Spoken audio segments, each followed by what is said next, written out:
चाहत तू मेरी पहली, पहला है प्यार मेरा, तुझसे आबाद जैसे दिल का करार मेरा, हर पल रहे साथ तेरा, हाथों में हो हाथ तेरा। तू आशिकी मेरी कब से, मेरी इल्तिजा है यही रब से, तू ही मिले मुझे हर जगह, मेरे खुदा मेरे खुदा।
ویدا تو خوشحالی نه؟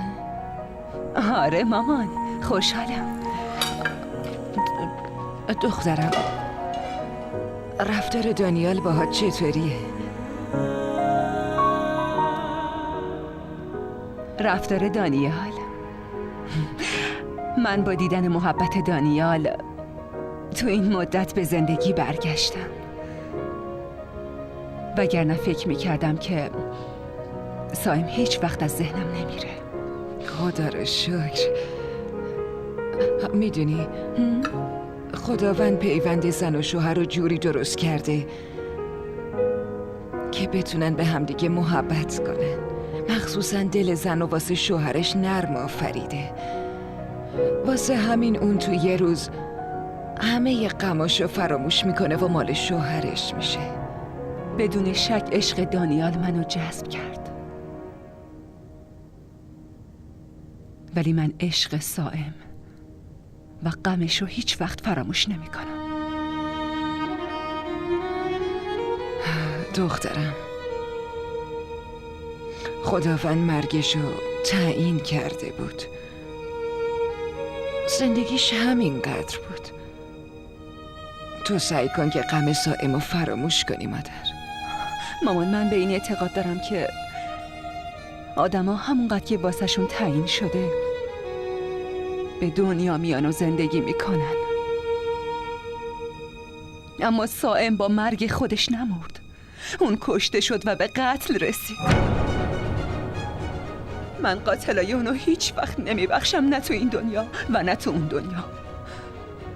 توی هر نمازم، در کنار دعاهایی که میکنم، قاتلای سائمم نفرین میکنم. دخترم خدا به کسایی که صبر میکنن پاداش بزرگی میده. پاداش من اینه که اونایی که قطره قطره خون سائمو به ناحق ریختن، اونو ناتوان کردن و جونشو گرفتن و اونجوری ولش کردن و رفتن، رنگ خوشحالی رو نبینن هیچ وقت. همه ی عمر همینو دعا میکنم مامان، که قاتل سائم به بدترین شکل ممکن بمیره. مامان من هیچ وقت مرگ سائم رو فراموش نمی کنم و قاتلشم نمی بخشم. هیچ وقت، هیچ وقت مامان. کافیه دخترم، آروم باش. ببین خدا انتقام مرگ سائمو میگیره. مطمئن باش که قاتلای سائمو به بدترین شکل ممکن تنبیه میکنه مادر.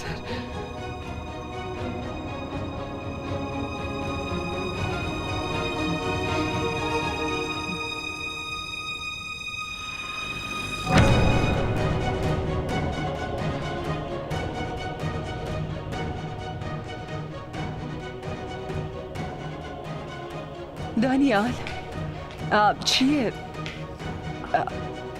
چیزی میخواستی؟ نه راستش اومدم بگم که از بیمارستان زنگ زدن و یه بیمار اورژانسی داریم، باید برم اونجا. اورژانسی؟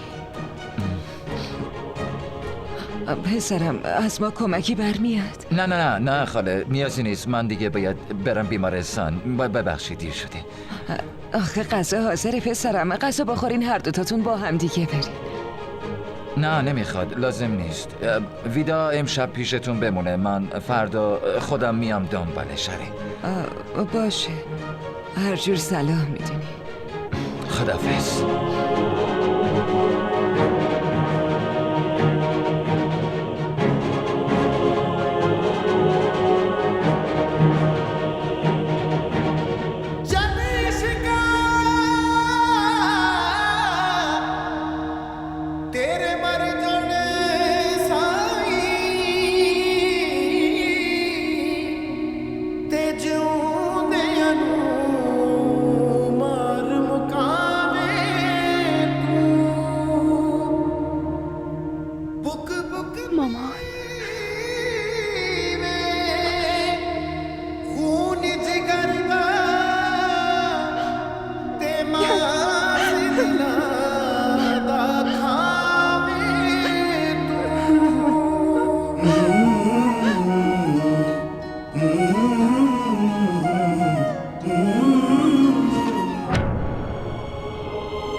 من هیچ وقت مرگ سائمو فراموش نمی کنم و قاتلشم نمی بخشم. هیچ وقت مامان.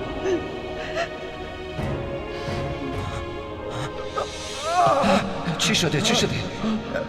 گلوله خوردی؟ من به آمبولانس زنگ میزنم. باشه؟ رافع چی شده؟ چی؟ مامان سکته کرده؟ گریه نکن. باشه من الان میام. باشه پاشو باید بریم. تلاش کن، تو میتونی. تلاش کن. مامان منم مریض شده، باید زودتر برم پیشش.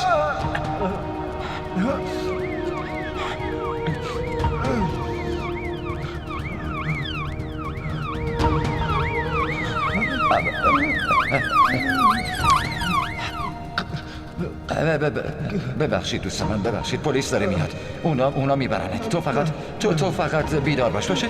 چشماتو باز نگه دار، باشه؟ اونا میان میبرنت عزیزم. من آمبولانس زنگ میزنم. معذرت میخوام، خیلی ببخشید. مامانم بهم نیاز داره، واقعا معذرت میخوام. ببخشید دوست من، معذرت میخوام. چیزی نیست، میام سراغت. آمبولانسم داره میاد، نگران نباش. بیدار باش.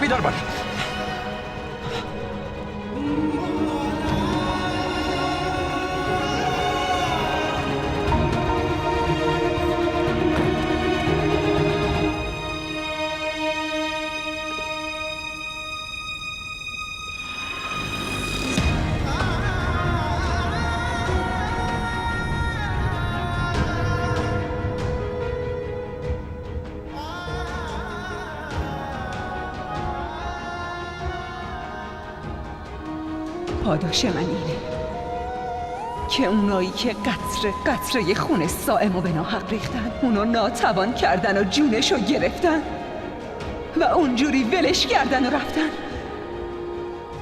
خوشحال نباشم هیچ وقت. همه عمر همینو دعا میکنم مامان، که قاتل سائم به بدترین شکل ممکن بمیره. مامان، من هیچ وقت مرگ سائمو فراموش نمی کنم و قاتلشم نمی بخشم. هیچ وقت مامان.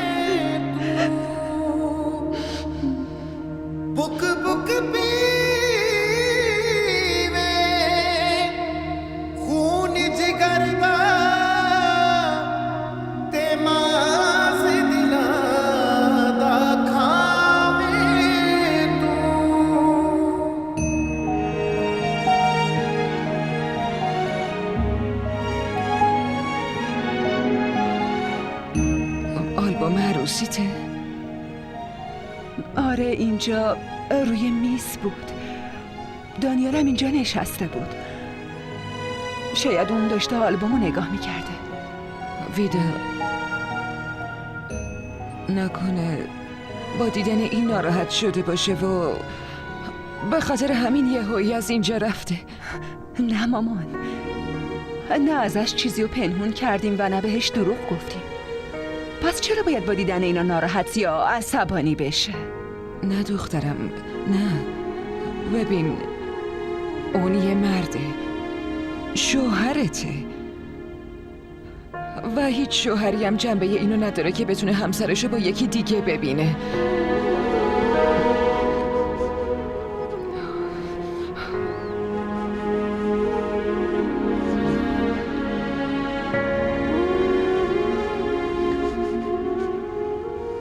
جای تأسف و خجالت داره که با وجود دکتر بودن اونو همینطوری ول کردی اومدی. تو میدونی که یک دکتر هستی. اگه کاری میکردی شاید اونو اینجوری از دست نمیدادیم.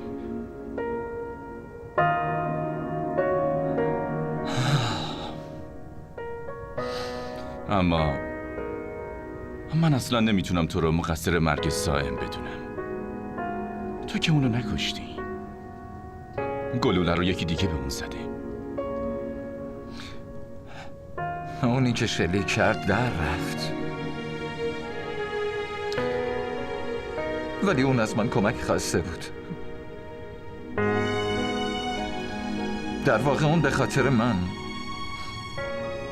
از دنیا رفت است. چطور؟ داداش اون هنوز زنده بود. من اون واسه زندگیش داشت تلاش میکرد. به من التماس میکرد که کمکش کنم. من باید فراموش میکردم و کمکش میکردم. حتی با این که مامادرم بیمارستان بود، چون رافعه پیشش بود، دکترها پیشش بودن که نجاتش بدن، ولی سائم اون لحظه وسط خیابون زخمی افتاده بود. اون به کمکم نیاز داشت. اما من چیکار کردم؟ به خاطر مادرم از اونجا فرار کردم. من به عنوان یه دکتر وظیفه داشتم کمکش کنم، ولی من تنهاش گذاشتم. به هر حال اتفاقیه که افتاده. الان پشیمونی اصلا فایده ای نداره. غم مرگ سائم یه عذاب وجدان بزرگه. حس میکنم که مقصر اون مرگ فقط منه. دانیال کی گفته تو مقصری؟ اصلا نباید اینطوری فکر کنی پسر. سرنوشت میخواسته اینجوری تو رو به ویدا برسونه. من فکر میکنم دلیل اینکه خدا تو رو توی زندگی خاله زینب و ویدا فرستاده اینه که تو مرهم زخمای اونا بشی. الان باید خیلی مواظبشون باشی و ببین خدا این غفلت کوچیک تو میبخشه. مطمئن باش. به این گناه دونسته من یه غفلت کوچیک نگو. نمیفهمم تو چی میخوای دانیال؟ خودم نمیدونم. دانیال میخوای چی کار کنی؟ ببخشید داداش، من حالم خوب نیست. نمیتونم گوش بدم. معذرت میخوام.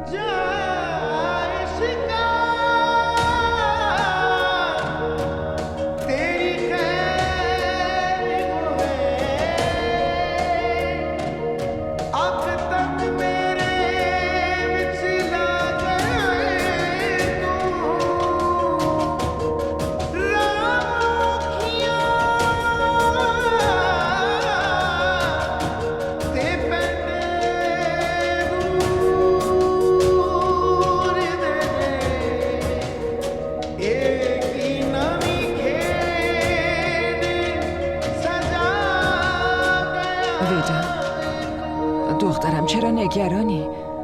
دانیال میاد. آره مامان میاد. انشالله که خیره. من خودم دیدم وقتی که دکتر میره تو اورژانس به جز بیمار به هیچ کس فکر نمیکنه. عیب نداره، یکم دیگه بهش زنگ بزن.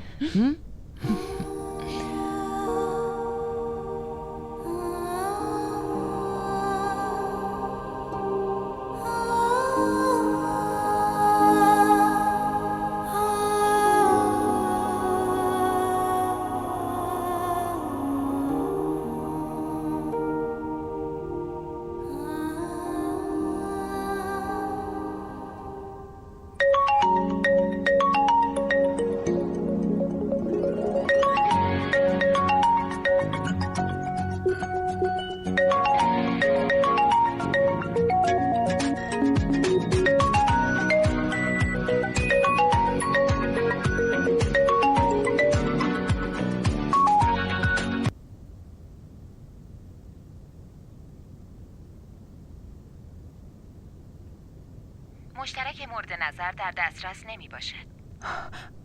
مامان گوشی رو جواب نمیده. دخترم حتما تو اورژانس سرش شلوغه. انشالله که خیره. بله انشالله که خیره. تو یه چند لحظه دیگه دوباره بهش زنگ بزن. ها؟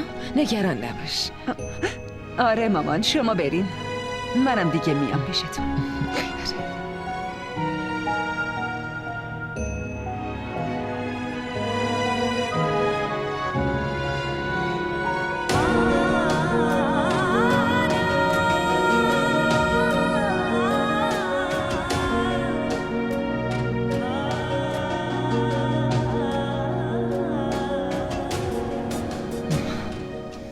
روز تموم شد ولی دانیال اصلا به هم زنگم نزده. حتما ور دل زن و مادر زنش اونجا نشسته. مامان جان چرا عصبانی میشین؟ داداش میاد. مطمئن باش اون امشب نمیاد، همونجا میمونه. زینب نمیذاره که اون بیاد، همونجا نگهش میداره. مامان خاله زینب چرا نباید بذاره؟ اصلا باشه فرض کنیم که نذاشت بیاد، خب چه فرقی داره؟ اونم مثل مامان داداشه. چی؟ من مامان اونم، زینب مادرش نیست. واقعا. سلام علیکم داداش. علیک سلام. زن داداش کجاست؟ اون نیومد. حتما مامانش نذاشت بیاد ها؟ خب چرا اومدی؟ همونجا میموندی. مامان چی شده؟ چرا اینجوری حرف میزنی؟ چرا اینقدر بدگمان شدین آخه مادر؟ عجب، من چرا بدگمان بشم آخه؟ پس چرا این حرفا رو میزنین؟ 2 روزه که عصبانی به نظر میایین. چرا اینقدر تغییر کردین؟ من تغییر کردم؟ من؟ یا تو تغییر کردی؟ توی 2 روز کلن زن ذلیل شدی، منو فراموش کردی. بعد به من میگی که من چرا عصبانیم؟ من بدگمانم؟ هم بدگمان هم توهمی. توهمم درمانی نداره. تو دیدی؟ دیدیش؟ چقدر بیادبانه با هم حرف زد. بعد تو میگی که من عصبانیم و بد رفتاری میکنم. این مادر و دختر طلسمو جادوش کردن، پسرمو از من گرفتن. اون کاملا عوض شده. پسرم اون آدم قبلی نیست. مامان جان شما چرا سری مثل بچه ها گریه میکنین؟ به نظر منم داداش خیلی بیادبی کرد. شما اصلا نگران نباشین، من به حسابش میرسم.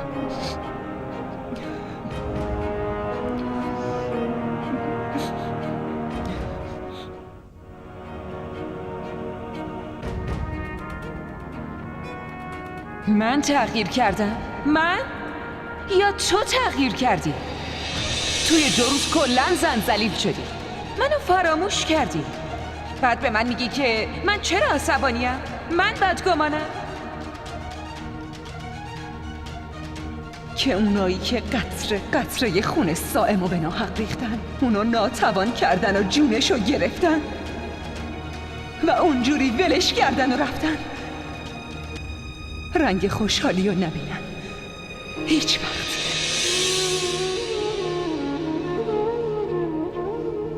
داداش این چه کاریه؟ دوباره دارین سیگار میکشین؟ خب یه خورده استرس داشتم واسه همین.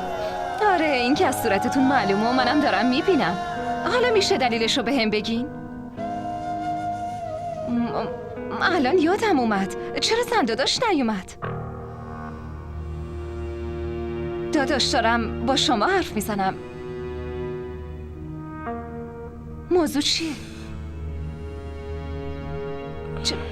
چرا انقدر نگرانین؟ خیلی احساس بدی دارم. داداش احساس بدی دارین؟ واسه چی؟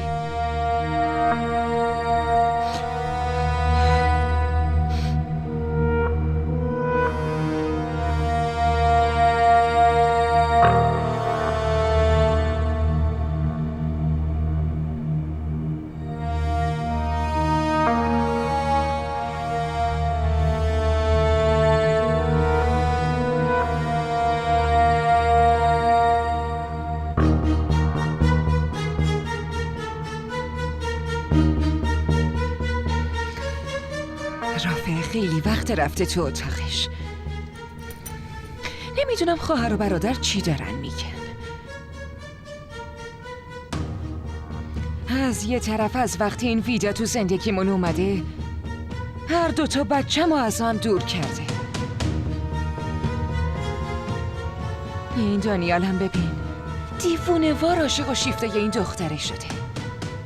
و رافع اون که به جز دفاع کردن از ویدا انگار کار دیگه ای هم نداره. ببینم چی میگن. خیلی گذشته. تو نمیدونی من بزرگترین مقصر ماجرا.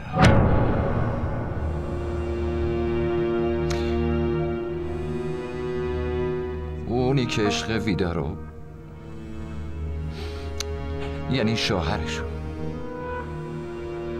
و همه خوشحالیشو ازش گرفت منم.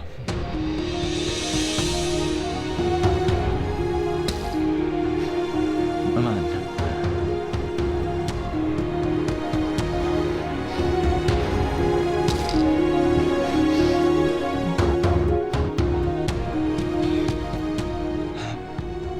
وقتی که شوهر ویدا شب ولیمش توی یه خیابون خلوت داشت نفسای آخرشو میکشید و داشت منو صدا میزد و التماس کرد که منو نجات بده، ولی من اونو غرق خون ول کردم و از اونجا فرار کردم. من فرار کردم.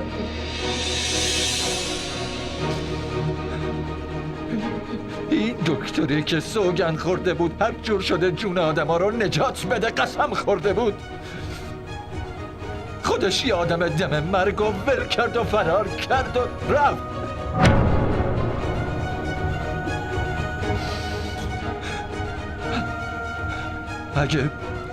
اگه اون شب من شوهر ویدا رو نجات میدادم امروز ویدا بیوه نبود. این حقارتی که تحمل میکنه و بابتش اذیت میشه و همش بابتش داره حرف میشنوه، مقصرش منم. من خیلی آدم بدیم.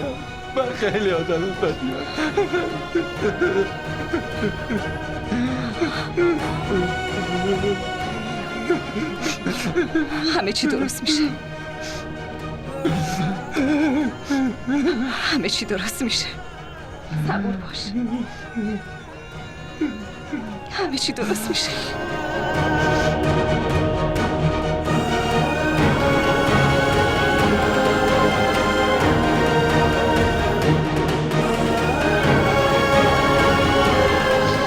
خون صائم مرحوم گردن دانیال منه.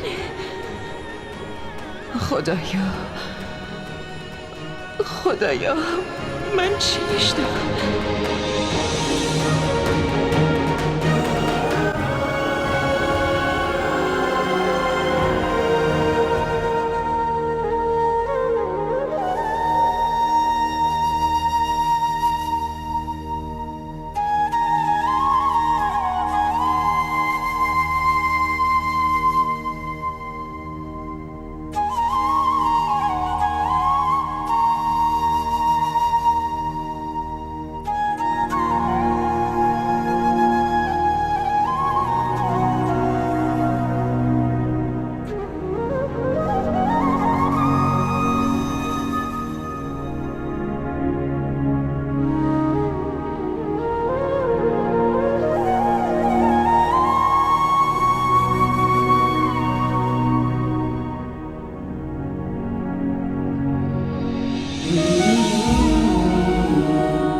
بفرمایین مامان، براتون چایی آوردم.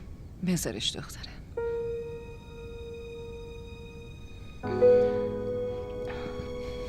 دخترم، دانیال چی کار میکنه؟ تموم شب سر سجادش نشسته بود. خدایا، پسر منو ببخش، از اشتباهاتش بگذر خدا. دخترم برو به داداشت سر بزن. باشه مامان، دارم میرم پیشش.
حرف زدی؟ دانیال بهم گفت که امروز صبح میاد دنبالم و منو برمیگردونه خونه، ولی عصر شده و هیچ خبری ازش نیست. دوباره بهش زنگ زدی؟ مامان از دیشب دارم زنگ میزنم، جواب دادن به کنار، گوشیش خاموشه. الان دیگه موضوع نگران کننده است. مامان، نکنه به خاطر اون آلبوم ازم عصبانی شده؟ نمیدونم، ممکنه. من اصلا نمیدونم چی کار کنم. ویدا، دخترم برو خونتون. آخه من چطور تنها پاشم برم؟ من میرسونمت. باشه؟ شما منو میرسونی؟ به نظرم این اصلا درست نیست که شما منو اینجوری برسونین اونجا. دخترم، الان درست و نادرست و ولشون کن. دخترم، من نمیخوام حتی یه سوء تفاهم کوچیک بین تو و دانیال ذره فاصله بندازه. دخترم، آفرین، زود باش حاضر شو. باید بریم. باشه.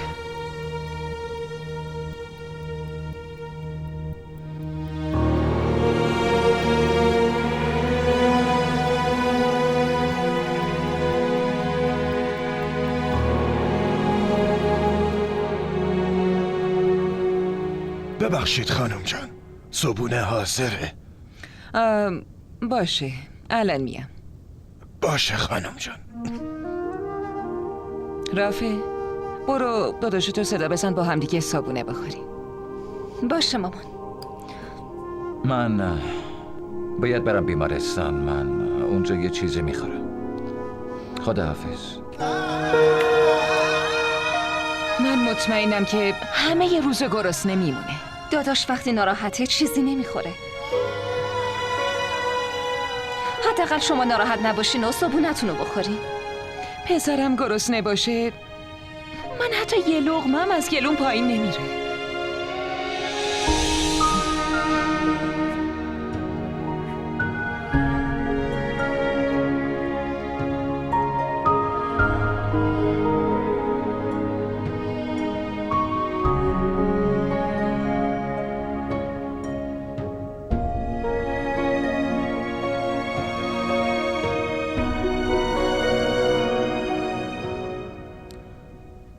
دانیال، تو دیگه داری افسرده میشی. با این کارات ویدا رو بیشتر نگران میکنی. فکر کنم گوشیتم خاموش کردی. این کجای مردونگیه؟ راستش داداش نمیتونم باهاش روبرو بشم. عجب. اگه روبرو نشی پس میخوای کجا بری بمونی؟ میخوای همه شب و روز تو همینجا بگذرونی؟ خب تو بهم بگو چی کار کنم؟ بهم بگو. ببین، مسئله بین تو و سائم و ویدا که نمیدونه نه؟ تو هم ساکت بمون و ویدا رو خوشبخت کن. میفهمم که اون نمیدونه، اما داداش نمیتونم این بار سنگین رو بیشتر از این تحمل کنم.